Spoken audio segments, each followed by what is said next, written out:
Okay, welcome everybody. Hello. Hi. Yes, we're going. Okay. So I want to say today is our second Farbrengen of our Elul and Tishrei program called Systematic Avodah Initiative. The reason why it's called Systematic Avodah Initiative is because many times we come to Elul and we say, okay, let me do Avodah, let me do some tshuva. I'll be a better person. Let's finish off Elul strong.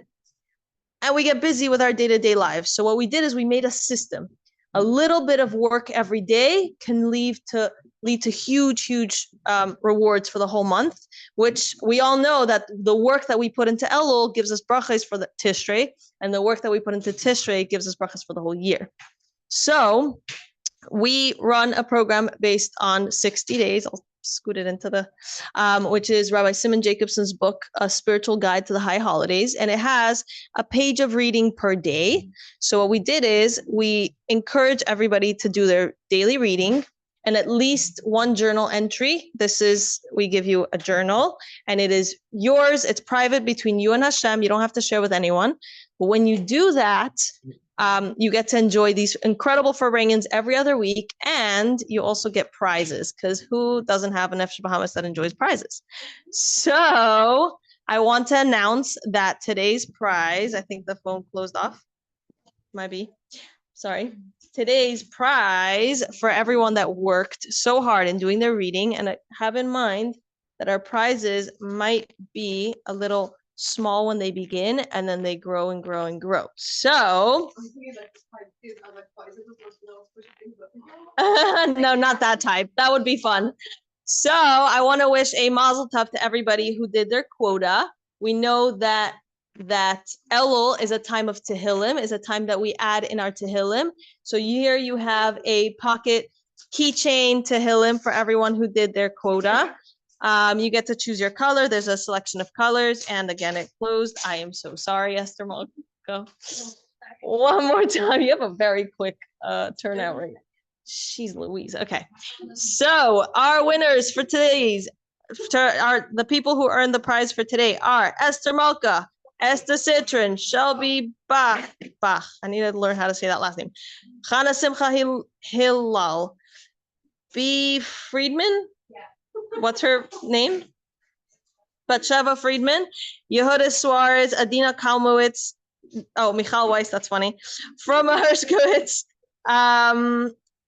Ruta Cohen, Yosefa Wood Eisenberg, Tamar Flamer, and Ariella Zuckerman. So a huge mazel tov to everyone who worked so hard.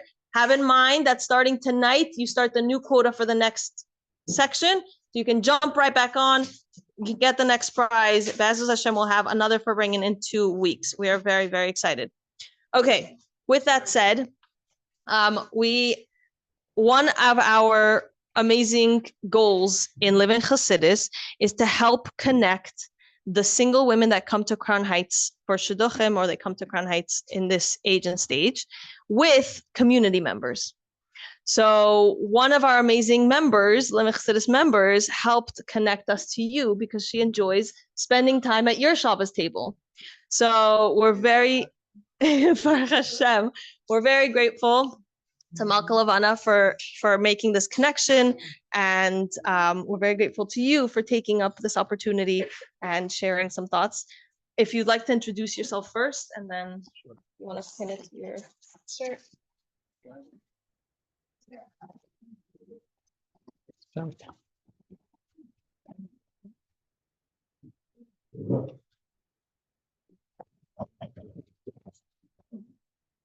All right.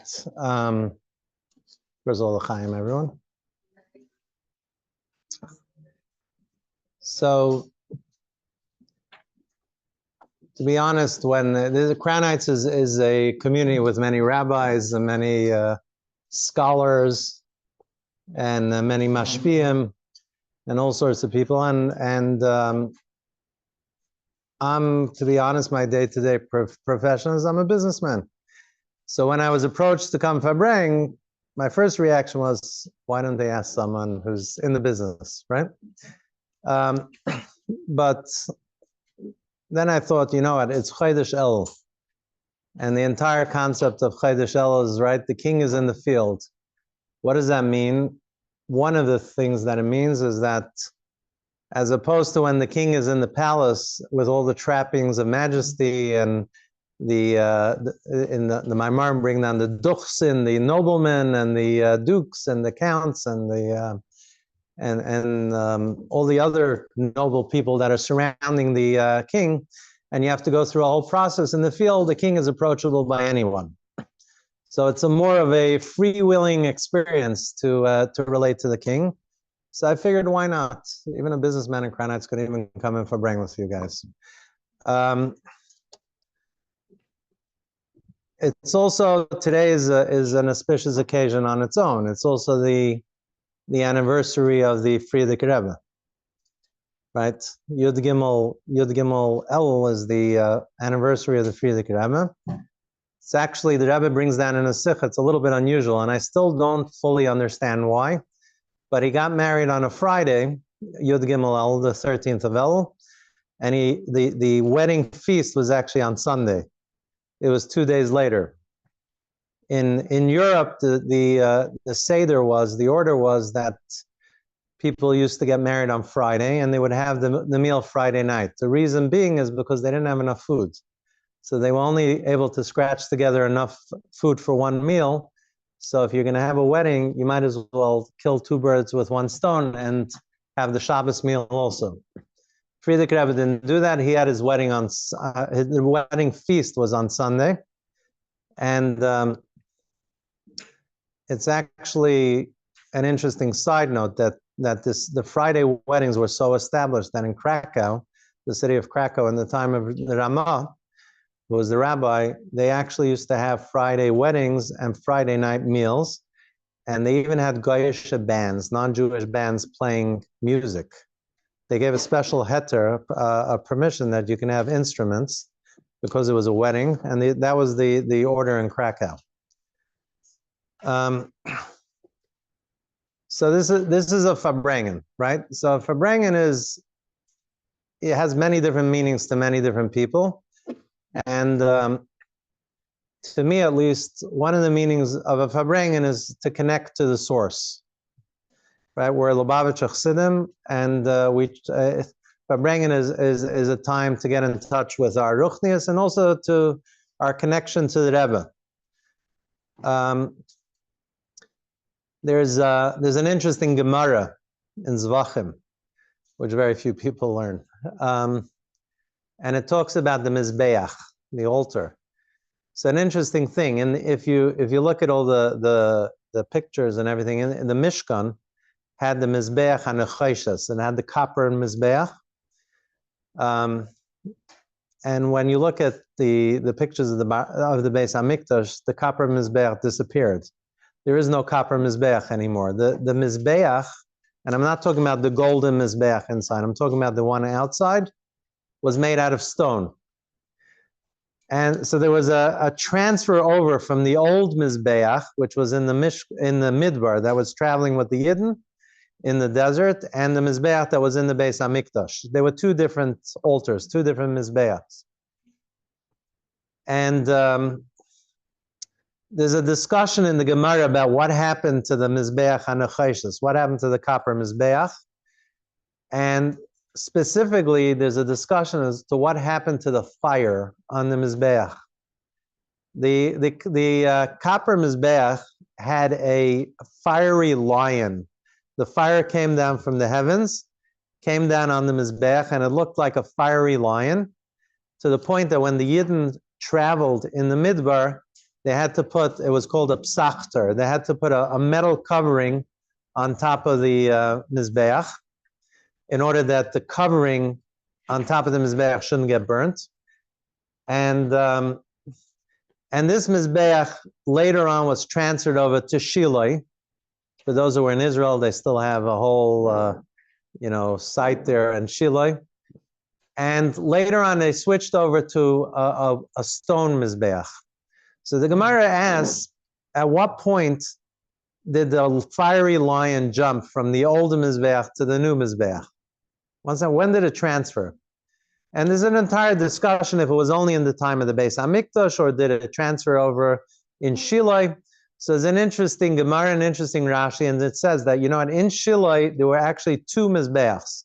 There was the Mizbeach, the new one of stone, and in the corner, there was the Mizbeach HaNechayshas. There was the copper Mizbeach, and it still had the fiery lion on top of it.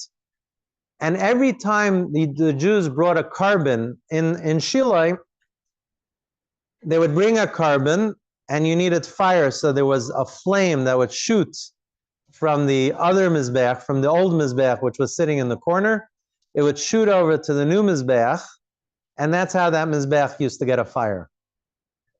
So I always learned that I understood it to mean that when you want to connect to our fire, to our inner fire, you still need to connect to the source. You need the old Mizbeach is still holding the fiery lion on it. You have to go back to where it all started, and you have to learn from it, and you have to study it, and so on. In our case, we're sitting in Crown Heights, and this is where everything happened. I was born here, and I grew up here, and now this is another Tishrei coming, so I spent almost every single Tishrei here with the Rebbe, which was an amazing experience growing up. And, I wouldn't trade it for everything. I missed one Tishrei. There was one Tishrei that I missed because as a Bacher, they sent 10 of us to Johannesburg for 2 years. The Rebbe sent 10 of us. This was in 1988, 89. And there was a Tishrei in between. And the Rebbe sent us a directive that he didn't want us to leave for Tishrei. He wanted us to stay there. Which was, I remember at the time, it was extremely strange for me because I had never been anywhere else for Tishrei. I was used to being Rosh Hashanah and Yom Kippur in 770, squashed in like a sardine into 770. But again, I wouldn't have traded it for anything else. And I remember actually the feeling of being in South Africa in that time. I at the beginning, I didn't know what to do Tishrei. I wasn't really sure. We were 10 guys, and 9 of us got jobs as chazanim in shul. I wasn't a chazan. I didn't even try. I knew this is not happening. And I got a job in a shul in Cape Town as a rabbi for a Tishrei. I remember it was a huge shul, and it was in a circle, and there were 500 people in shul in those days. And they gave me a box for the rabbi to sit in. To be honest, I stood up once to just straighten out my jacket or something, and I turned around, the entire shul was standing. Then I sat down, they're sitting down, I tried it a few more times. But that was the only time that I wasn't here for a Tishrei. And over a Tishrei, we saw amazing things happening here. I saw the Rebbe in front. I had a very good seat. So from when I was a little kid, my father bought me a seat all the way in the front. I paid for it dearly. I was squashed beyond belief, but I was able to see the Rebbe in the front. I was able to see the tkiyas, the Rebbe blowing the shofar very clearly. I even saw a very strange story once in 770, where there was people used to buy different mitzvahs in 770. So, for example, like Hagba picking up the Sefer Torah, they would auction it off, and the most expensive thing was opening the Aron Kodesh for Ne'ilah. And there was a Jew from Israel. He was older at the time. His name was Shmer Garari, and he used to buy it every year. So I was able to see him. He would go and he would open up the Aron Kodesh, and then afterwards he would walk over to the Rebbe and he would ask him for a bracha to be able to do it the following year. And the Rebbe would give him a bracha, and he would say Amen. I used to see it clearly.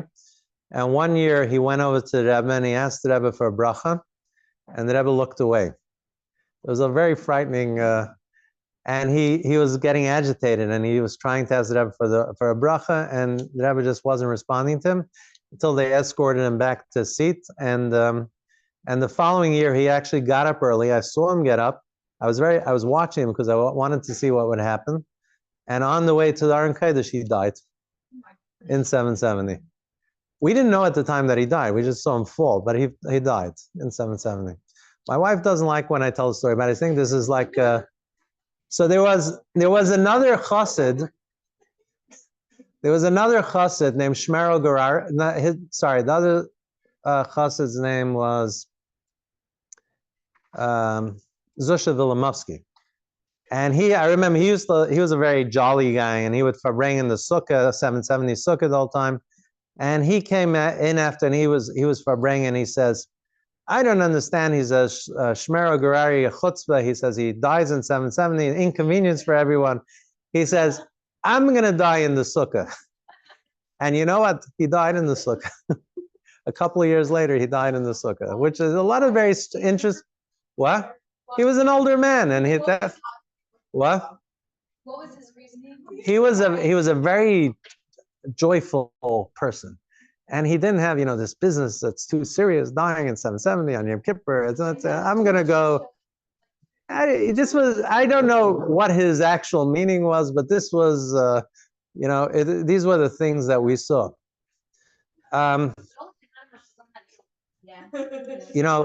We didn't.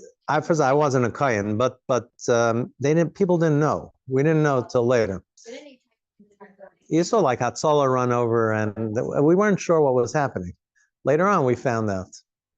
I remember one year Sukkos, we used to get up early in the morning to bench on the Rebbe's Lulav and Esrog. So as Bachman, we would get up like 7 o'clock in the morning and wait, and usually Mayor Harlick, Oliver Shalom, was there giving out the Rebbe's Lulav and Esrog. So all the Bachman, you would go to the mikveh and you would bench on the Lulav and Esrog, and there was a little tiny sukkah in the sukkah in back. There was a little table there, and the Lulav and Esrog was there. And I remember standing there one year, and I walked in, and the Rebbe was there. I almost had a heart attack. The Rebbe was sitting there. This is like a little room like this, and the Rebbe is watching you bench on the Lulav and Esrog. And I didn't know. Later on, people started knowing that the Rebbe is in the sukkah, but in the beginning, people were like saying shahakal on the Lulav and Esrog and so on. I think that was the last sukkah, so they said that Rebbe was saying bye to everyone, at least in a Gashmistic sense. Look, the Farbrengens of Elul and all the stories you hear and all the lessons people learn. There's an interesting sikha that the Rebbe tells an interesting story about Rebbe Levi Yitzchak Barditcheva, famous Rebbe Levi Yitzchak Barditcheva, and he said he was a sheikhet. He was a ritual slaughterer, and the first time he went to shech the chicken, the Rebbe says, he held the chicken and he held the knife and he started saying the bracha. But being Rebbe Levi Yitzchak Barditchev, this wasn't a regular bracha, and he had kavana, and this was a bracha for the ages. And the Rebbe says by the time he finished saying the bracha, he says the chicken wasn't there anymore, right? So the Rebbe has an interesting lesson. The Rebbe says, he talks about, it was a Farbrengen, and the Rebbe was giving all different lessons and things that you have to learn. So the Rebbe says, you have to take all these, the baskets of goodies that you're gathering, the spiritual goodies.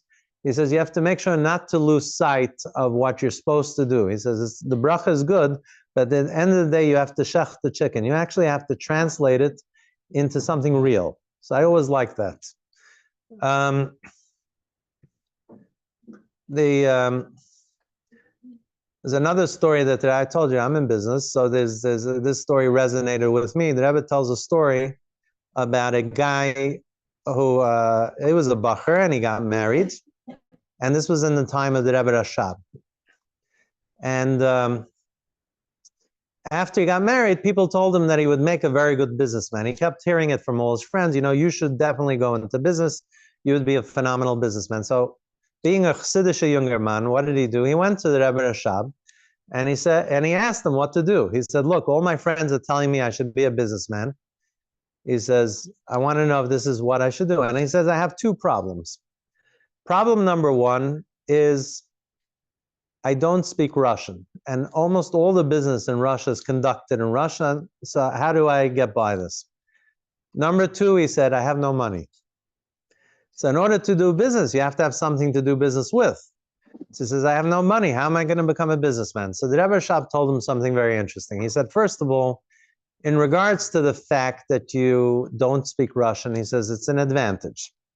Why? Because all the misunderstandings that take place, you have a buffer. You can always blame it on the translator. You hear what the guy's saying, you can always blame it on the translator, and you can say that's not what I meant, and you could change it, and you could fix it, right? That's like Chodesh El. This is the time, the buffer zone. He says, in regards to the money, the fact that you have no money, so Rebbe Shab told him something very interesting. He said, there are different types of business people. There is a businessman, for example, that he owns 1,000 ruble. The ruble was the coin in Russia. He says, what does he do? He goes and buys merchandise for 1,000 ruble, and he does business on that scale. You have a much bigger businessman, maybe he has 100,000 ruble. He goes out and he buys merchandise for that amount of money, and he conducts his business on a much grander scale. He says, what happens if you have no money? If you have no money, you have no limitations, because the other person is always limited to the amount of money that he has. But you, being a person without any defined limitations here, you can make the biggest business. No one's going to stop you. You can go out. So this is a lesson. It's not just for a business. It's a lesson to all of us. We have, as Yidden and as Lubavitchers, we have boundless potential, right? So when you recognize this, when you recognize that you can do anything, it's Chabad, right? The Chodesh Elul and the Maimarim explains the difference between Elul and Tishrei, right? Tishrei is, we have inspiration, you are inspired, and so on and so forth. Elul, you have to work on it. So the Maimarim asks the question, why is it called Elul? Ani l'daidi v'daidi li. Ani l'daidi is your own work. I am to my beloved, right? Daidi li seems to refer to Tishrei. It's talking about what you get back. Now we know Elul is sarasa de l'sata, right? It's our work from below. Daidi li would be Tishrei. So why is it put into the name Elul? So it explains that Elul has this secret aspect to it, and that's the 13 attributes of mercy that are revealed. And it's in the Maimarim it explains it doesn't give you inspiration, but if you want it, it's there. It gives you strength. You have to work and find it, but it's there. So in Elul, you're able to accomplish a lot more than any other month, but you have to tap into it. It doesn't come from above like a baskal, like a voice that inspires you, and all of a sudden you want to change. Elul, you have to work on it. There's another story. I think if Malka Levana was at my table, so she might have heard the story, but I always liked it. So there's when it came Simchas Torah, which is the end of Tishrei, so they used to sell psukim for akafis. What does that mean? When the akafis came around, right? There was the akafis of the night and the akafis of the day. So they used to say the Atar Reishos, all the psukim, and the Rebbe used to say it, but different people had the chazaka of being able to buy those psukim every year, and they would honor the Rebbe to say those psukim. It was a certain price that you had to pay for it, but you couldn't outbid anyone else. Either you had it or you didn't have it. So unless someone stopped buying it or died or something like that, that pasuk was there. It was theirs forever. And my father, Olav Shalom, used to buy a pasuk every year. My uncle used to buy a pasuk. My father used to buy a pasuk. And the pasuk used to go, the donation would go to the Lubavitcher Yeshiva. The Rebbe's brother-in-law was Rabbi Garari, known as the Rashag. He was the one who would go around selling the psukim, and he would give them out. And he knew my father for a long time, and he was a donor, so he would buy a pasuk every year. This is during Yom Tov. This is they knew before. Everyone knew before. There was a list before. They printed it out. So in 770, for example, they would say Menachem and Drizin has pasuk V'ino Amarenu, and he's mechabed, he honors the Rebbe to say the pasuk. It wasn't you saying it, the Gabbai used to say it. So, so one year the Rashag came to my father and he asked him if he'll give up his pasuk. Why? He says there's a very important person that wants your pasuk specifically. And he wants to know, he says, look, I'll find you another pasuk for this year, but there's someone who specifically wants your pasuk. So my father was a little taken aback. My father used to get very emotional about these things. He used to have his things. He would talk about his pasuk and he was a little, but the Rashag is an important person. So his first reaction was, he said, let me think about it overnight. Let's talk tomorrow. He didn't say yes, he didn't say no, but he said, let me think about it. The next day, he sees the Rashag again, and this is after he just came from speaking to my uncle. He had an older brother still around, Baruch Hashem, and my uncle had told him a story, and my father was the type of person, if he had a story in his head, he had to get it out to someone. If you happened to be standing there, you were going to hear that story. So, so he sees the Rashag, and the Rashag says, "Nu, what did you decide?" So my father starts telling him the story, right? What was the story? The story was about Baron Rothschild, famous Baron Rothschild. Baron Rothschild davened, he lived in London, and he was one of the wealthiest people in the world. And he davened in a shul called Bevis Mark Synagogue, which is still around in London. And he was the wealthiest person in shul. And he used to buy the most prominent kibbutz honor in the shul, which was Mafter Yaina. Every year on Yom Kippur, you read the Haftarah, that's Mafter Yaina. People fight to buy it. It has a lot of ramifications and a lot of good signs for you. And he used to buy Mafter Yaina. And since he was Baron Rothschild, no one would bid against him. Because, first of all, no one could bid against him, and no one dared bid against him. So one year he comes to shul, and he starts, it's a formality, and they say, now we're going to bid for Mafter Yaina, we're going to auction off Mafter Yaina. And he starts bidding, I'll give £100, I'm sure that should wrap up the deal, right? And someone in the back row says £200. And he's actually a little perturbed. This is the first time ever that someone's bidding against him. So he can't see who's in the back row, but he right away says £300, and the guy goes 400, until they go 5, 6, 7, 8, whatever the number, it ended up a few £1,000s for the Mafter Yaina. And he's determined, two things. He's determined that no one's going to outbid him for Mafter Yaina. It would be embarrassment and Baron Rothschild being outbid. And second of all, he's furious. Who has the chutzpah to bid against me? I'm Baron Rothschild.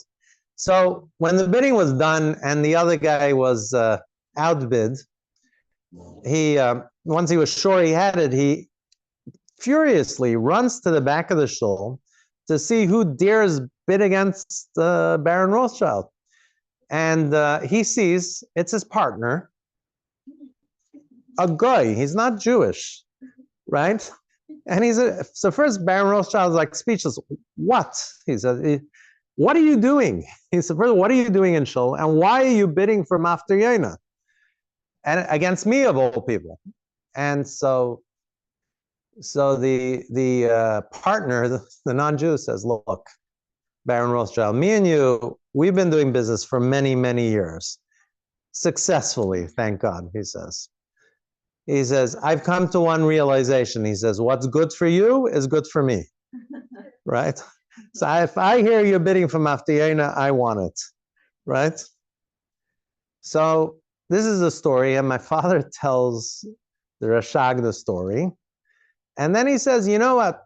If the other guy wants the pasuk, he says, and I've had the pasuk so many years, he says, my father tells the Rashag, what's good for him is good for me. He says, I'm keeping my pasuk, right? So the Rashag says, are you sure about this? He says, yes, absolutely. Rashag gives a little smile. He says, all right. After Yom Tov, the Rashag sees my father in 770. Huge smile on his face, right? I was actually there. I was a kid. I was there. And he says, you know, I wanted the pasuk. So my father says, who? He says, it was the Rebbe. Right? So my father's like, it seems that the Rebbe, there was someone that came, either a relative of the Rebbe, that the Rebbe wanted to honor him with a pasuk. And I guess the guy would have honored the Rebbe back. I'm not sure how it would have worked. But the Rebbe specifically wanted that pasuk. And the Rebbe specifically said, but I don't want you to say who it's for, because then he'll feel pressured, right? And so my father started panicking. He said, what did you tell the Rebbe? So he says, what do you mean? He says, I told the Rebbe the story. He says, which? My father didn't even remember which story. He says, which story? He says, I told him about Baron Rothschild. I told him about the guy. And I said, if it's good for you, it's good for him. So my father said, "You really pay?" He says, "What did the Rebbe say?" He says, "The Rebbe in Yiddish is a stark zu lacht." He laughed heartily, and he said, he went like this, and he said, "Let Mendel, my father's name was Mendel, let him have the pasuk with Mazel." That's the pasuk story. Viyuna Moreno. So I actually still buy it in $770, but now I get it for $180. It's much cheaper. Yeah. Father talked about the connection. Like that did your father talk about the connection he felt for that pasuk? After that, you couldn't pry that pasuk away from him with, he was very, very proud of it. That was his pasuk, and he, but that's actually, they after he was nifta, they came to me and they asked me if I right away bought it. I said, I'll take the pasuk.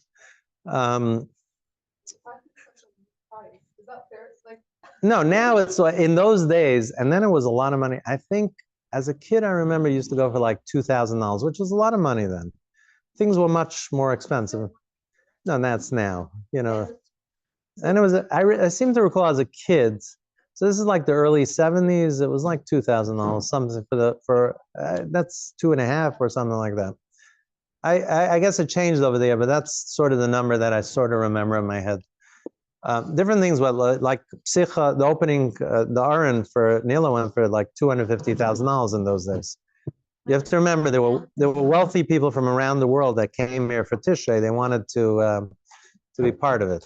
It wasn't that many local. There were a few people from around the world that used to, buy these things. Which reminds me of another story, also in regards to buying things, is Shabbos Bereshis, which was really almost the end of Tishrei. So what they used to do at the Farbrengen, there was another auction. That's where they used to sell all these things. They used to sell not the psukim, but they would sell the other mitzvahs, the hagbas and the opening. What's that? Yeah. So it was actually when I was growing up, there was the Gabe was Reb Shia Pinson, and he would put on a shtreimel. I actually forget why, but the Rebbe used to insist that they put on a shtreimel. And they used to tell a little story before, and then they would go to auction off the mitzvahs, and we would all watch, and the Rebbe would be looking at who was buying what, and it was a very fascinating thing to see. So, growing up, my father used to buy a couple of things. Later on, he became more well-to-do. He would buy bigger things, but when he was younger, he would buy, he'd scratch together, and he would buy certain things that were more general things. Like there were certain things called like Yayin Lakiddish, which encompassed a lot of things in the shul, but a whole bunch of people would give towards it. There was Ner Lamar, which I think paid for the electricity of 770. So a lot of people used to give for that. So he had his things he would like to take part in. And so one year he got sick, and he had a raging fever, and he Shabbos Bereshis, and he couldn't go to shul. And he was miserable. And so I saw he was down, and he was an upbeat person. So he was sick, but I saw he was actually down about it. So I asked him, why are you so upset? I was a kid, and he said, it's Shabbos Bereshis. I have to go to 770 and buy my mitzvahs. So I said, you know what? Tell me what you want, and I'll get it for you, right? I was a kid. I must have been 12, something like that. Maybe a drop older, 12, 13. And what's that? Fighting against a 12-year-old. So what happened is he told me what he wanted. There were three things that he wanted. And I came to 770 to the Farbrengen, and I went to my place. And Shia Pinson got up and he put on his shtreimel. And he said his story, and the Rebbe was watching. And then they started the bidding. So when it came to Ner Lamar, I bid, $1,000, whatever it was. And he told me how much. It was a decent, for those days, it was a respectable amount. And it wasn't the biggest thing, but it was, those middle things. And when I started bidding, which is highly, the kids didn't bid. And the Rebbe turned and he started watching me with like a little half smile on his face. And he was watching it. And I bid for one thing, and he called it out, Mendel Drizin for this. And then we bid for the Ner Lamar and the Yain L'Kiddush. And the third thing, till today, I keep forgetting what it was. I couldn't remember if he wanted it. And Shia Pinson, who knew me, his son is my uncle, and he was like looking at me, and I'm hesitating because I don't remember if he wanted it or not. And then I go, all right, $1,000 for whatever it was. And my cousin just got married to Mendel Schneerson. He lives on President Street, and he was sitting like the Rebbe was sitting on the table, and his seat was right on the other side of the table of the Rebbe. And he gives a scream out at the Farbrengen, Drizin, your father's going to kill you. And the Rebbe heard clearly everything, and he gives this huge smile. Right? That smile was priceless. My father was okay with it. But I remember the smile that Rebbe had, when Schneerson called out the... Did you get nervous? I was a kid. I wasn't nervous. And the smile was worth everything. So that's a little bit about Tishrei. So again, I remember, well, our last Tishrei was Tafshin Nun Beis, really. So I missed that Tafshin Mem Tes. I was in South Africa. So that Tafshin Mem Ches was amazing for me because it was I was a shliach. I was already appointed. We were a group of 10 Bachrim, and we were appointed shluchim to South Africa. And we left right after Tishrei. So we went from the high of Tishrei, and we went straight to South Africa for 2 years. The Rebbe told us, don't come back. We were the only group that wasn't allowed to come back. Everyone else was allowed to come back. For some reason, we weren't allowed to. And A whole 2 years? 2 years. Australia, I'll tell you the story. So Australia was supposed to be there for 2 years, but they weren't. So the story was actually interesting because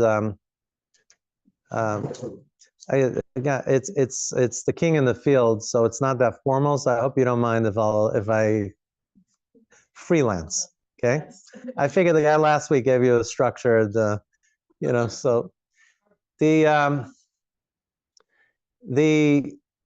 the way it used to work is that there were different yeshivas that you got sent to. So we were a group of 10. Our job was to go there and lift up the yeshiva and the community. And so before you went, the normal order of things was, the elevator upstairs in 770. So you'd stand by the elevator. The Rebbe would walk out of Ma'ariv. He would tell you something like, give you a bracha, fargezon teheit, go. And you'd go to the airport. There were 2 yeshivas really in those days, Altera and Morristown. And both yeshivas would go to the airport. We'd dance in the airport. There was no security or anything in those days, right? The airport would have a heart attack. And we'd get up, we'd give speeches in the airport. And it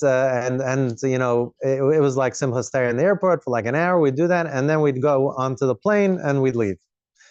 And so we were standing there. This was already Yud Aleph Cheshvan. So right after Tishrei, we were standing at the elevator. I remember the Rebbe walks by us, doesn't say a thing. And I thought, that's not good, right?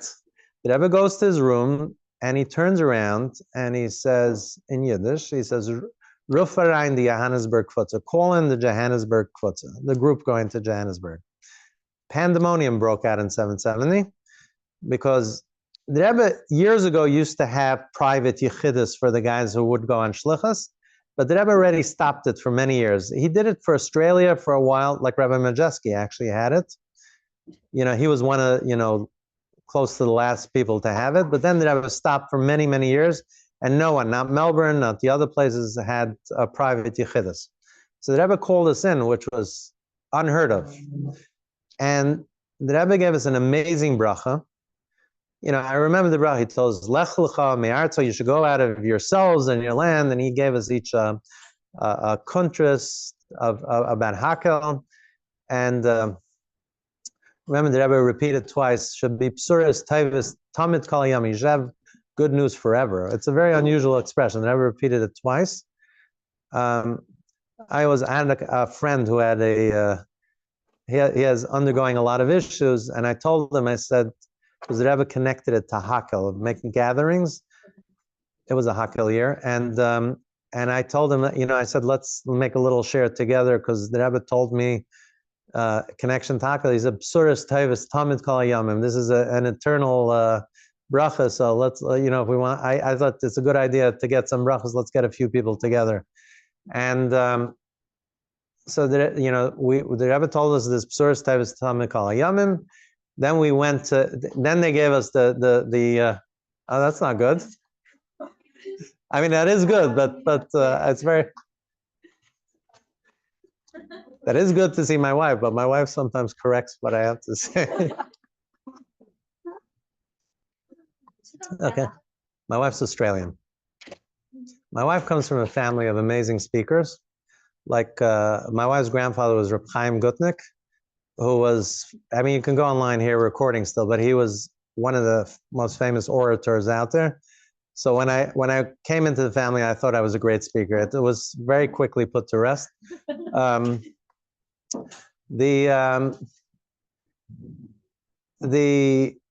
So we went to South Africa, and we got that notice that we have to stay there for 2 years.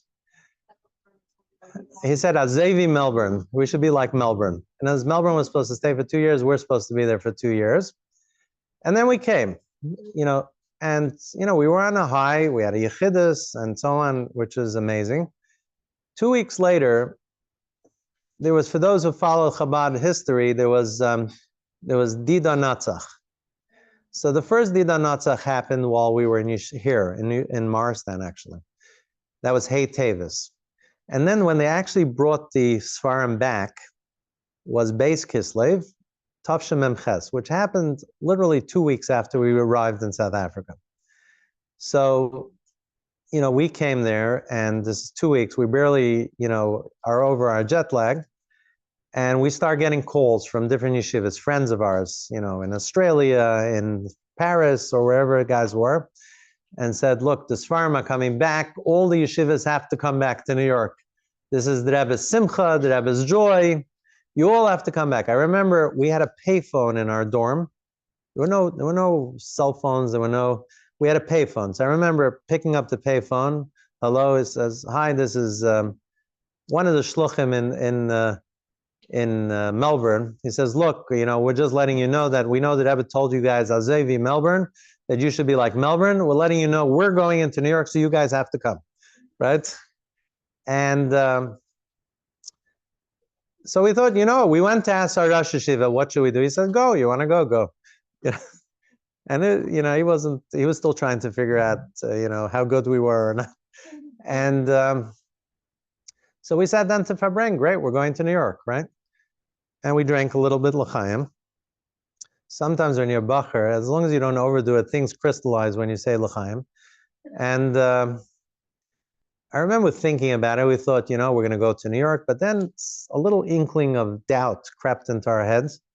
And we said, 1 second, we just were in New York 2 weeks ago. The Rebbe gave us this amazing bracha. We were told to stay here for 2 years. It's a little bit of a chutzpah to show up in New York 2 weeks later and just totally ignore the whole business. We thought perhaps we should write into the Rebbe and ask him if we should come into New York, right? Then I remember we drank a little bit more, maybe a little too much. And it also like 3 o'clock in the morning, it started becoming much clearer. And we said, hold on a second. We just had a yechidus, this amazing yechidus that no one else had. The Rebbe gave us these clear directives, and we're going to write to the Rebbe and ask him if, by the way, forget about what you said, but we're going to show up in New York. Can we come? We thought the actual writing to the Rebbe was a little bit of a chutzpah also. So we changed our mind. We thought, it was like 3 o'clock in the morning, after a few good l'chaims, and we said, you know what? The Rebbe knows we're here. If he wants us, he'll tell us, and we're not going anywhere, right? That's what we made a achlata, and we decided to stay there. I have to say, the next 24 hours were not pleasant for us, because every bacher on the planet, there's some hotheads and some, like I remember picking the phone ringing, the payphone, and I pick up, and some guy who I never heard of, hi, this is Goldberg from Oletera.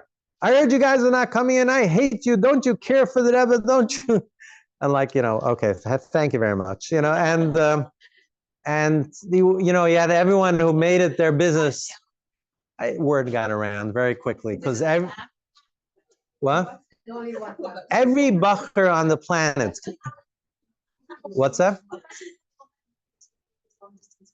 It was $4. It was $4 a minute. It was $4 a minute in those days. Yeah. I spoke to my father once a week, and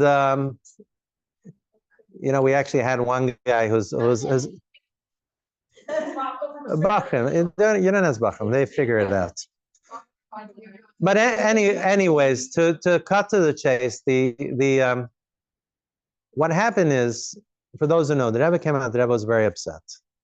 I wasn't there, so I can't tell you firsthand. But the Rebbe was very angry, and there's even some videos around. And the Rebbe literally was shouting at the Bachim. They said it was like almost like a machine gun. Someone described this. I asked someone what happened. They said Bachim were like hiding under cars, and we didn't know this because we were in South Africa, right? We only found out later, and even till today, I'm not 100. Everyone's there. The Sfarim. We were the only Bachim on the planet. There were 10 Bachim on the planet who weren't there. What's that? No, the two yeshivas, but then two main yeshivas, but then they sent shluchim all over the place. There were a lot of yeshivas around the world, let's say Melbourne and Sydney and Paris and so on, but the two main yeshivas were, Morristown and Old Terra. Those were where all roads led to those two yeshivas.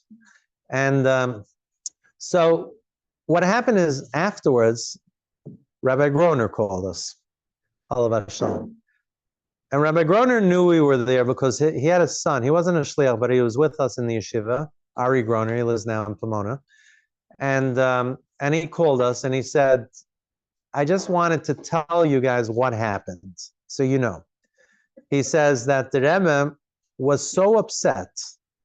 He said he was literally shaking, and he kept on repeating. He says, every single yeshiva is closed. There's not one yeshiva that's sitting and learning now. And the Rebbe was upset. He said the Rebbe was literally, so he says it took him a moment or two till he was able to tell the Rebbe, no, there's one yeshiva that stayed, Johannesburg, right? So he says when the Rebbe heard that, the Rebbe calmed down. He says, and he says he smiled, and he asked for we had a chiddush, so he asked for the nusach, in other words, the language of the Yechidus. The Rebbe was magiyat. In other words, the Rebbe edited the bracha that he gave us. He added a couple of footnotes, and they sent it to us. So now, you see that we all got it, and not to each one. And what happened is that there's Lakota Sichas, right? The Rebbe's Sichas. But there's also Sefer HaSichos. There's 10 volumes of Sefer HaSichos. The difference is Sefer HaSichos are talks more in form of talks that the Rebbe edited. So if you look at Sefer HaSichos, you look up Tafshin Mem Ches, and you look at Yud Aleph Cheshvan, you'll see Sicha, and then also you'll see the language of the bracha that the Rebbe gave to those that are going to South Africa. And you'll see the bracha that he gave us there. And that's the story behind that that particular bracha, how it found its way into the Sefer HaSichos. And after that, we didn't leave for anything. People missed their sisters' weddings. People missed funerals. Even at the end of 2 years, we weren't 100% sure we were supposed to come back. And but the lesson that I learned from that is that, to me at least, you have to just forget about all the noise around you and what people think is chassidish and not chassidish and not. The Rebbe usually communicated exactly what he wanted you to do in those days, and now it's in the sichas, it's in the letters, it's in the, you don't have to ask anyone. I mean, you can ask someone to help you understand it, but the Rebbe was very, very clear of what the mission was and what the what we need to do. And you don't have to, there's no reading secret messages that, it's accessible to every single person. And you don't need any special knowledge to understand them more than everyone else, because the Rebbe communicated very clearly. You'll tell me till when I have, right? Because I tend to overspeak. Yeah? Which reminds me of another story, right?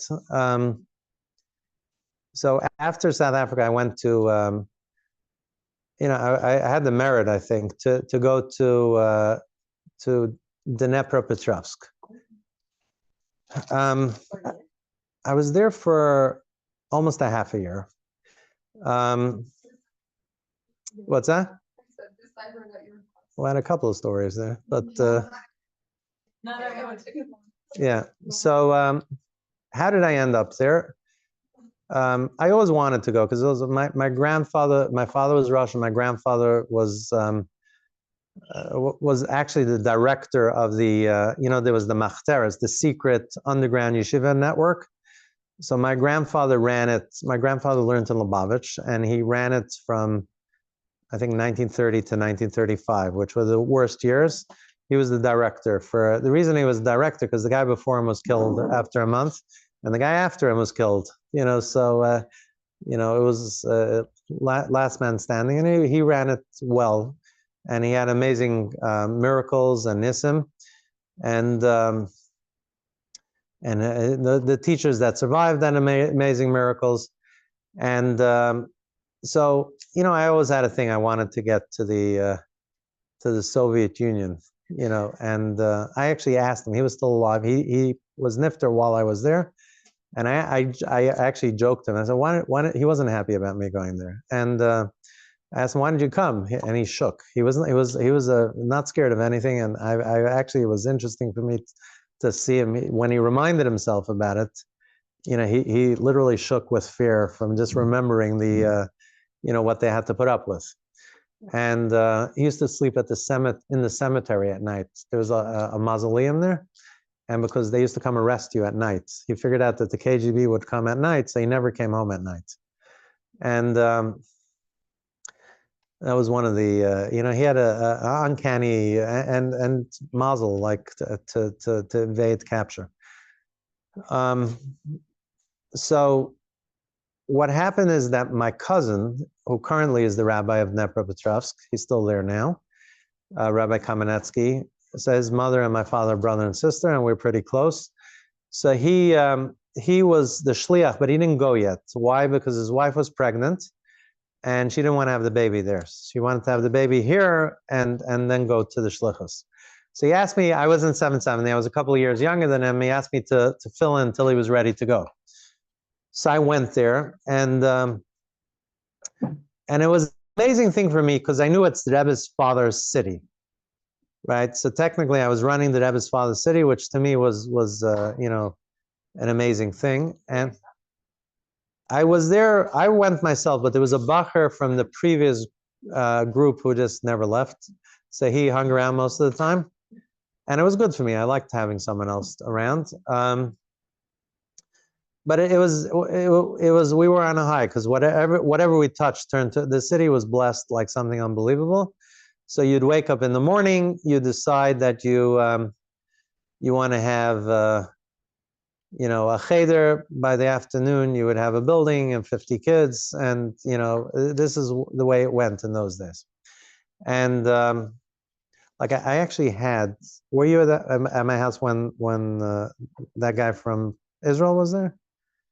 No, so maybe there's two. I told you there's many stories, but there was a guy who ate at my house last week, and the story with him is that I was standing on the main prospect, they called it, Karl Marx Prospect, or the Avenue of Karl Marx, and I was waiting for a tram, and there was an 8-year-old child next to me, and I was standing there, I was practicing my Russian. I asked him if he's Jewish. So he told me he's Jewish, and I told him, we're starting a cheder in the shul on Sunday, come and bring some friends. And I promptly forgot about him. And Sunday, I walk into the shul, and he's sitting there with 10 friends, right? By the time he left, we had 50 kids. This kid was like a dynamo. And he used to come every Sunday, and then he started coming Friday night to shul. And he was 8 years old, and he had an older sister who was 16. She was like a cooler kid, and she wasn't happy about this whole thing. And she used to come scream at me. What am I doing? I'm teaching him, silly, she was influenced by, and then he became totally from here. Before I left, I arranged a bris for him. I wasn't at the bris, but I arranged it. And then I left. There was no communications. This is not the story I was going to tell, but we digressed. And this was 1991. And this is right before the fall. It fell during that summer. So we still had the communists and we still had the KGB, but it was a joke. Like I knew my shadow, the KGB guy, and I would tell him as I was coming in, when I said, "Did you write it down? I'll let you know." We were friends already. There was something called glasnost, which was like it was falling apart already, and so I got, years passed. I got married. In 1994, I got married, and I went to shul to daven 770, and a bacher comes over to me, and he says, "Do you recognize me?" It was later. I got married in 94, but it was sometime later. Like an 18-year-old bacher comes over to me, and he said, "Do you recognize me?" I said, "No," and he said, "It's me. It's Mamish," right? We called him Mamish, and why? Because he had a bris, and he called his name Menachem Mendel Shmuel. And I had an argument with my cousin because I arranged the bris. His name is Shmuel. My name was Chaim. I said, Shmuel, Shmuel, I mean, come on. And he started laughing. So it's fine. He stayed there. So he got to name him. But what happened is he started eating at my house as a bacher. He used to come every week. And then I told him, when you get married, I'll go to your wedding. So he got married in Dnepropetrovsk. So I went back for his wedding, and the amazing thing to me was that, first of all, he was totally from getting married itself was an amazing thing, but his sister, the cool kid, at the wedding, she was there, and she was totally from. Her husband was the Rosh Yeshiva in town, okay, and she came running over. She said, "You remember me?" Of course I remember you, right? So that was Dnepropetrovsk. So the story I was going to tell, so what happened is he ended up being a shliach in Moscow for many years. When the war broke out, though, his wife, it was too much for her, and they moved to Israel. So he lives in Israel now. But for many, many years, he was a shliach at a university campus in Moscow, and he helped many people become from. And personally, I'm very proud of him.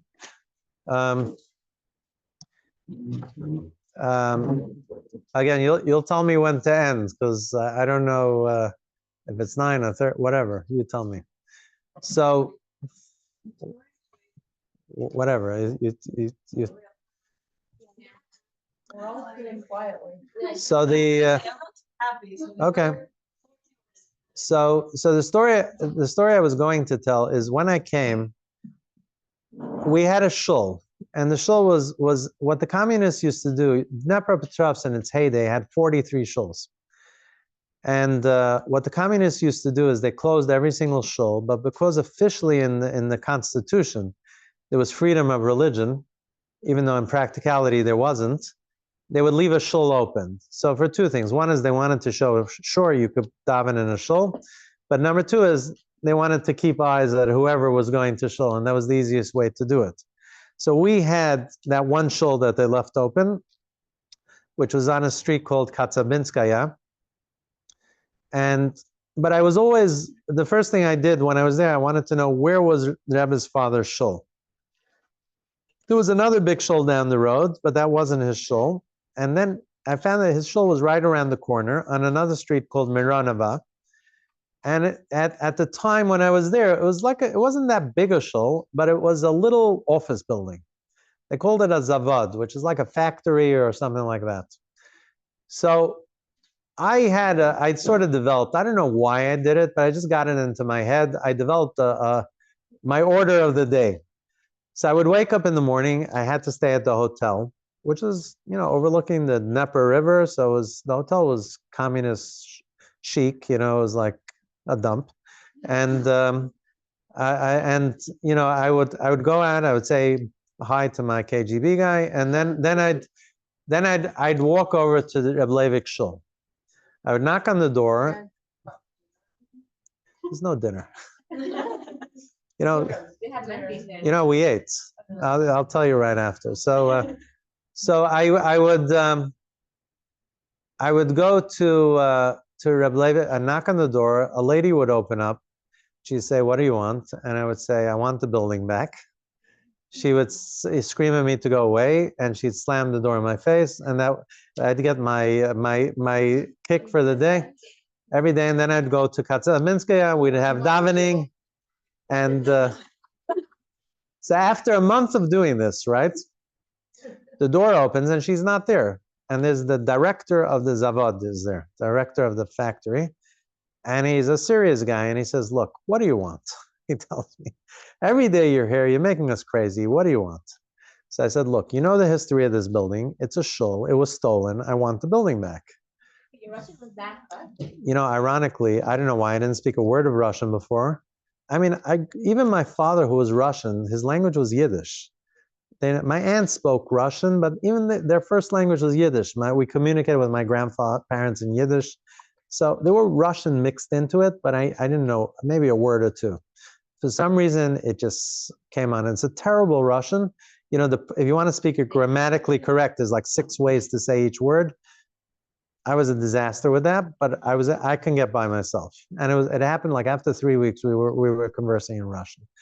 You had to, because you were like, no one spoke English. And so the guy asked me, "What do you want?"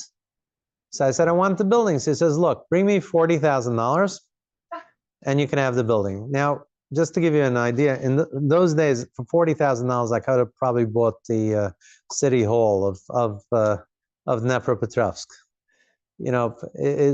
People were selling. It was like a free for all. People were selling. You wanted to buy a MiG, you can buy a MiG. You want whatever you wanted, you could buy. I flew first class from Leningrad to Tashkent for like $2. It was like the whole currency collapsed, and we were just, money wasn't an issue. But $40,000 I didn't have, and so I was all excited. Forget about the fact that I had no idea where I was going to get $40,000. I figure, I'll worry about that later. So I wrote to the Rebbe, and I thought the Rebbe would be really, really pleased, right? His father's shul, you can give it back, we can reopen it. I said, we have an opportunity to get the shul back for $40,000. So I got an answer from the Rebbe, and the Rebbe said, if you have $40,000, and I didn't. If you have $40,000, use it for Miftzayim. So, which was, to me, it was an eye-opener, because not that, look, we got the shul back much later for free, but that wasn't the point. I think the Rebbe wanted to set priorities. It's not nice to get the shul, but right now there was, I thought at the time we were amazing. There were Bali Chuvas, there were yeshivas, there was a girls' seminary, there was, bris milas we were doing, and so on. I thought it was amazing, but looking back now, I actually feel bad. Like we could have done 100 times as much. It was a moment in time that you had to just grab whatever you could, and I think that was the message that the Rebbe gave to me there. Just, you have to do what you have to do. You don't get sidetracked on, even if they're important sidetrack issues. So this is, I guess, also a lesson for this time. You know where you find yourself at that moment. Is everyone knows where they can go, and that's that. Problem is, I can go on for hours. I don't. Wait, you're talking What? I'll give you one last story. What? about KGB guy? No, about the food. Well, the KGB. Yeah. The KGB guy, by the way, at the end, he brought the picture of, you know, there's a picture of the Rebbe's father. So that picture, I found it. How did I find it? It's a mugshot. There's a front profile and a side profile, which none of you have seen, and it's without a yarmulke, and there's a dungeon in the back. And the reason I have it is because the KGB guy walked into the yeshiva one day, the shul, and he put it down. He says, "I have a present for you." He took it out. He took it out of the file. He said, "In Russian, "Omenyayas padarek," and he says, "I have a present for you." And he puts it down, and my eyes popped out of its head. And that's the story behind the picture. About what we ate is nothing. We had I didn't eat meat for over 4 months. And we had noodles, cases and cases of noodles, and hard cheese. So that was breakfast, lunch, and supper. Didn't there ever give, before the Kamenetsky's came out? What's that? Before the Kamenetsky's came out, but didn't there ever give them like advice of like plant potatoes in the summertime? How we have for the winter? I don't know about that. I don't know about that. I will tell you that we used to buy out the.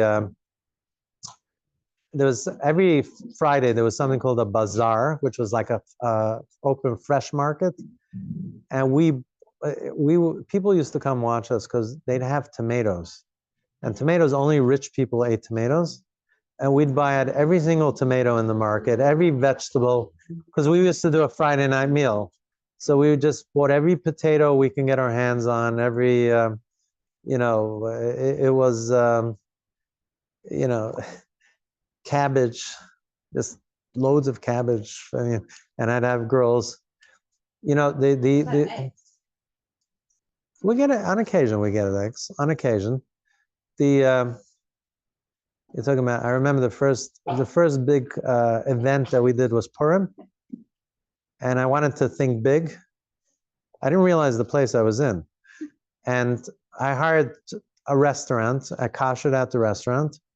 I hired 20 women to make hamantaschen. So we got flour and we got water and eggs, you know, and it was expensive. And we prepared for 250 people. I thought, this is amazing. We're gonna have 250 people there. I showed up on Purim, and there were 5,000 people lined up. I didn't know what to say. 5,000 people. For Pesach, we prepared. Pesach, we had 10,000 people. It wasn't, money was really nothing. It was the ruble, the official exchange rate was $1 was 6 ruble. It was actually interesting because we went to 10 different cities.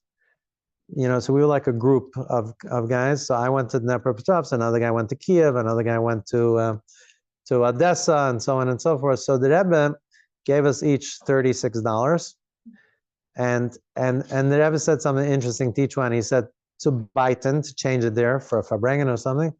And he said, and then the Rebbe would tell everyone, unken kunsim, without any tricks. In other words, no black market tricks or anything like that. Or every single group the Rebbe said that to, and then the Rebbe gives me my pack of dollars, and he says to Biden. He didn't say anything about the kunsim to me. And so what happened is the other guys would come to me, and I would get like 80 ruble to the dollar or whatever. I'd have like a sack, and I'd go to Beryl Lazar, who's the head shliach now. He was our, you know, the guy, our contact. I'd come to him with a bag and say, Beryl, fill it up, you know, and he'd take loads of ruble. It was just worthless. It was like, you know, and people would say, I paid it for an apartment on the fanciest block in the city, Karl Marx of Respect, 75 ruble a month. I had hundreds of thousands of rubles just stuffed into this bag. I didn't even count it. I didn't, Well, it was worthless. It was totally. I don't know if people send dollars and then they would exchange them for so a person sent $1,000 and you had 1,000,000 ruble or whatever you were. Yeah, it was just the currency collapsed. It was totally worthless, which was great. So we didn't have money issues. So it was just a matter of how much could you do and how fast could you do it. All right. Look, I could be here all night, but you guys have to wrap at one point. So I'll give you one final story.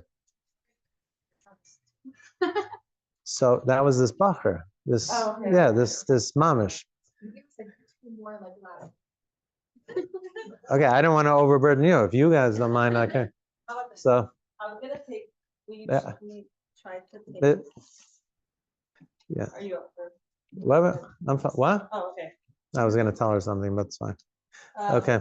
We take a selfie, a group photo with our speaker. Is it Sure. okay if we take that? Sure. And then you guys can, whoever wants to stay, stay. I beg. You guys Okay, how many more are- stories can I? Yeah. Would you like to do that? Sure. 1, 2, 3. 1, 2, 3.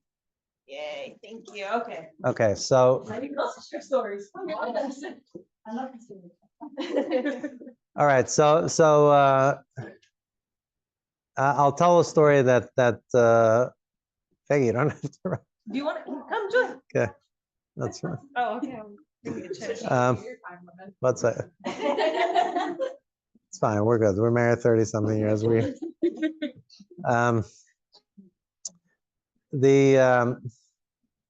All right. So you wanted 2 more stories? I'll give you 2 more. Okay. This is this is an interesting story, and you've probably heard this one. This story happened recently. So unfortunately, the last couple of years, like I would say, the pays have been personally a little bit of a wipeout for me. So I'm hoping for pay hay is a much better year. My father was nifter, my mother was nifter. So my mother got she got very sick very quickly. She had yana machla and she was nifter. So I had to take care of her, and it was over the summer. So usually I go upstate. I have a house in Tannersville, which I like going to, and Baruch Hashem, I don't work for anyone, so I always say the advantage is you make your own schedule. The disadvantage is you have to pay yourself. But if in the summer, usually I'll go up Thursday, I'll come back Monday, whenever, and but since my mother wasn't well, I spent a lot of time, unfortunately, with her and with the hospitals and so on. So I found myself more often than not in the city during that summer. So it was Thursday night, and it's 1 o'clock in the morning, and I'm not feeling that great about the situation, and I decide that everyone has their place to go, so I wanted to go to the aisle. So I decide I'm going to go to the aisle, and I show up there. 1 must have been even past 1, and I see there's a couple of people there, which always amazes me. That no matter what time of day you go, you're always going to run into a few people. And I see an obvious Chassidish guy, right? Long payas, the whole business. And it's 1 o'clock in the morning. So I ask him, where are you from? So he tells me he's from Lakewood. So this is 1 o'clock in the morning. It's going to take him an hour and a half to get home, at least. And so I asked him, what are you doing here at 1 o'clock in the morning? I said, I'm a Lubavitcher. I said, I don't need an excuse to be here, but what are you doing here? So he starts telling me his life story. And so his life story is as follows. He says that his mother, who's in her 80s at the time, so this was 2 years ago, right? 2 summers ago. He says she was once married to someone. There's a Zirkin family in Crown Heights, so that evidently there was another brother. I didn't know him because he died when I was young. But his mother was married to the other Zirkin brother, and they had a baby, and he got into a horrific car accident. I think they lived in Montreal, and he died. So her father was beside himself. He didn't know what to do. He has a young widowed daughter, with a child. What's going to be with her? He was worried about who's going to want to marry her. Who's it? What am I going to do with her? So he decided he's going to go to the Rebbe and he's going to pour out his heart to the Rebbe, and he's going to ask for a bracha. So he comes down to Brooklyn, he comes to Crown Heights, and he's waiting for Yechidus.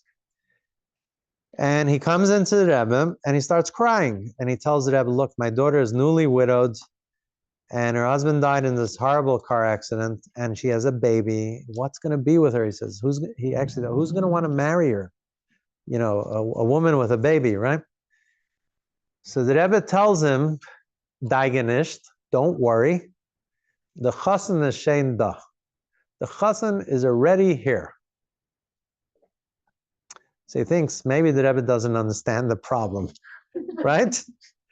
So he starts, let me explain to you. He tells the Rebbe, my daughter's husband was in this horrible car accident and she's widowed and she has a baby, and it's hard enough to get married when you're not widowed and having a baby, and now no one's going to want to marry her. So the Rebbe stops him again and he says, Daigenisht, don't worry, the chassan is shein da. The chassan is already here.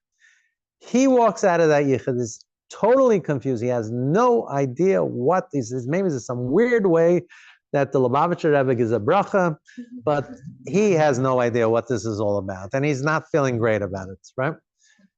The next guy to come into Yechidus, usually you didn't know who the next guy was, right? In this instance, everyone knew. Why? I'm going to date myself on this one, but there used to be a television show. Most people in Crown Heights don't have televisions. Chatay, Ani Masker, we had a television, and which black and white television that showed 3.5 things on it. Yeah, it is. It actually is. And so there was a show that was a major hit. It was called Mission Impossible. Later on, they made a movie. There was a television show called Mission Impossible, and there were 2 stars of this television show. One guy's name was Stephen Hill, and the other guy's name was Landau. I forget his first name. And they were both Jewish, secular Jews, but it was huge. It was one of the big. The whole country knew Mission Impossible. The whole country knew these 2 movie stars or television stars, whatever you call them. And Stephen Hill somehow got turned on about his Yiddishkeit. He saw a picture of one of the Rebbes and he decided he needs to start exploring his Judaism. It was actually not. It was one, I think, I forget, one with Chernobyl or something like that. And Stephen Hill decided to start exploring his Yiddishkeit. So where does he go? The first stop he goes, he heard of the Lubavitcher Rebbe, and he decided he's coming for Yechidus. So 770 was on wheels. Stephen Hill's here, right? This is like, I don't know, who's the big movie star today? He shows up in 770. This is, and the whole place is talking about Stephen Hill being there, right? The ones with the televisions, the ones who say they don't have televisions, right? And so it came in after. So they knew the next person to come into Yechidus was Stephen Hill. Over the next year, Stephen Hill became entirely frum. He killed his television career, totally. I think he starred later in like Law and Order or something, but that's it. It went, because most of the shooting is on Shabbos. And once he became Shem Shabbos, and he grew a beard, he had a bekisha, and what? Yeah, he lived in Muncie, and he had 9 kids. Now, after a year, he's totally frum. Guess what? Someone suggests a shidduch for him. Who is it? This girl. This widow with a baby. They suggest a shidduch, and he marries her. So he had the 9 kids. He had the 9 kids with this girl. Okay. So when the Rebbe said don't worry, the chassan is shein da, the Rebbe actually meant the chassan is right there, because he was right there.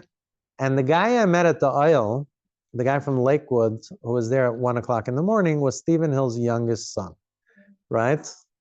There's another one, I don't know, there's a kid's tape, Rebbe Hill. That's another kid, right? That's another kid. So that's the, so for me, by the way, at the time, that was very uplifting because it was sort of, I get that on occasion, where the Rebbe was letting you know, it's okay. It's, just to keep it together, right? So I told you 2 more stories, right? So my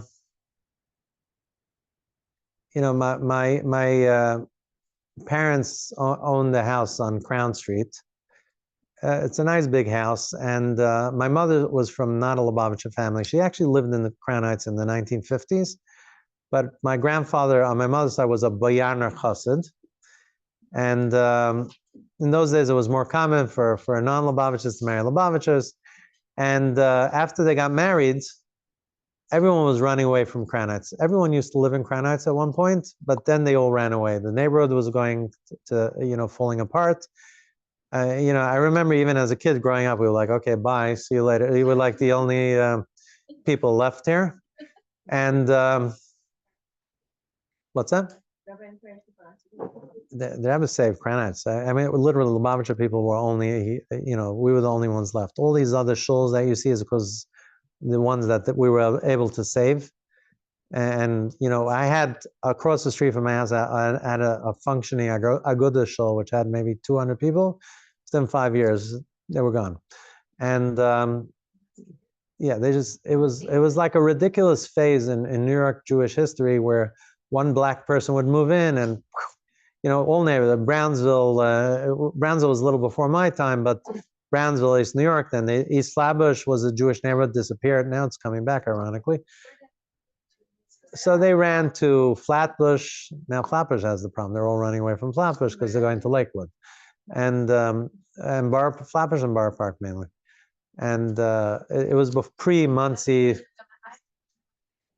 The Rebbe actually stopped it. He says, "Guy, this is not a normal thing to do." And he said, told it. And the truth is, look, it wasn't easy because growing up, this was a dangerous neighborhood. Everyone knew, like I was a kid, they must have broken into my house 5-6 times while I was there.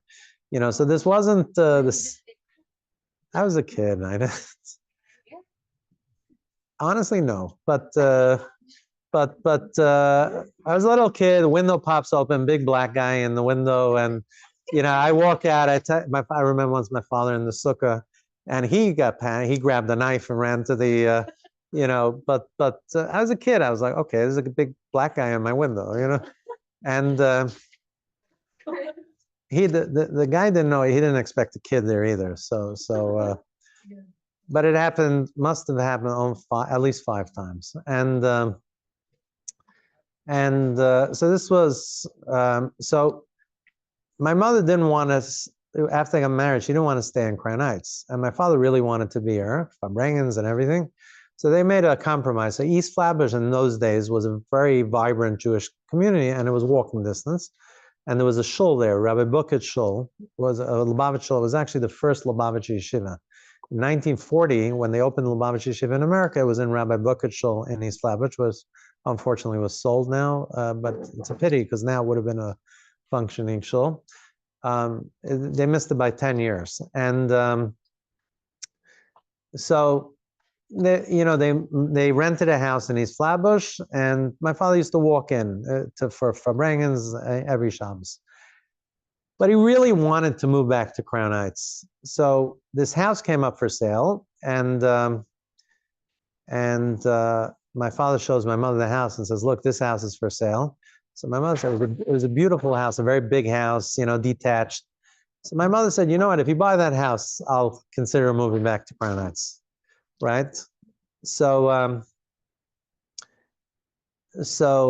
my father was all excited. He right away went to the Rebbe to ask him if he should buy the house.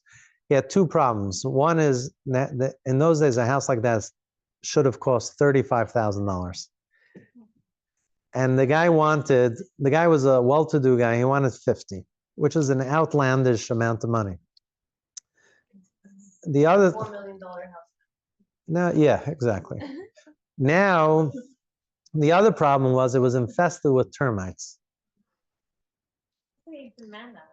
Okay, so my father tells the Rebbe these 2 problems. The Rebbe says about the $50,000, just pay it.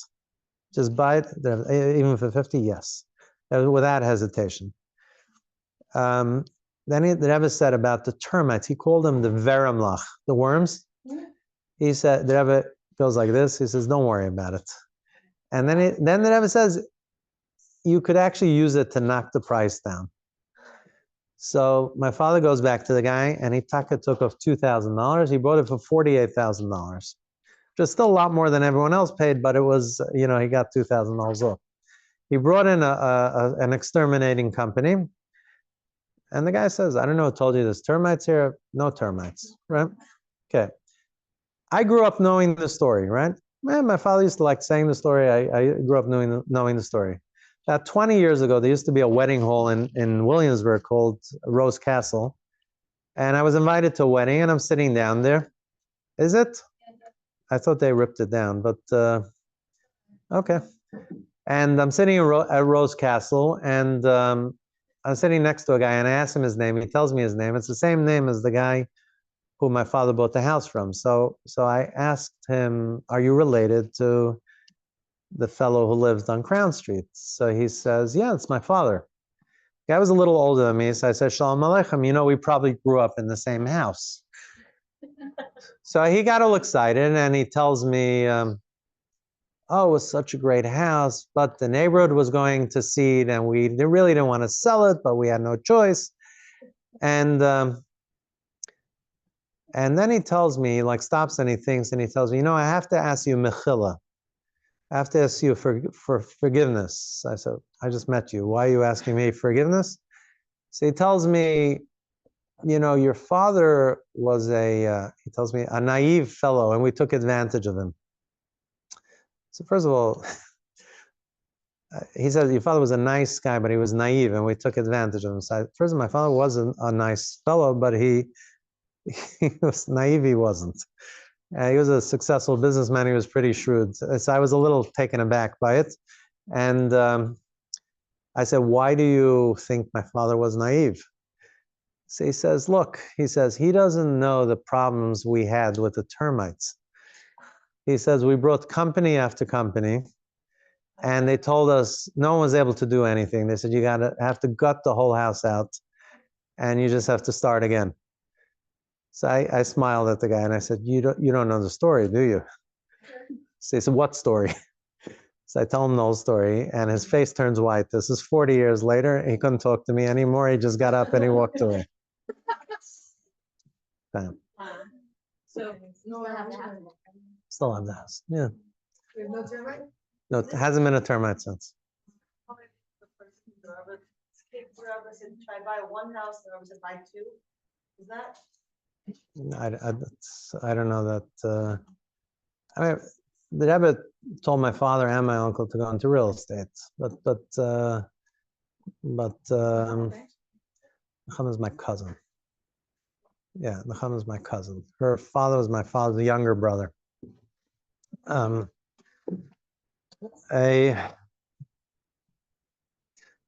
right. Thank you so much. Okay. So I'll talk that one person more. All right, Zagazins. You're welcome.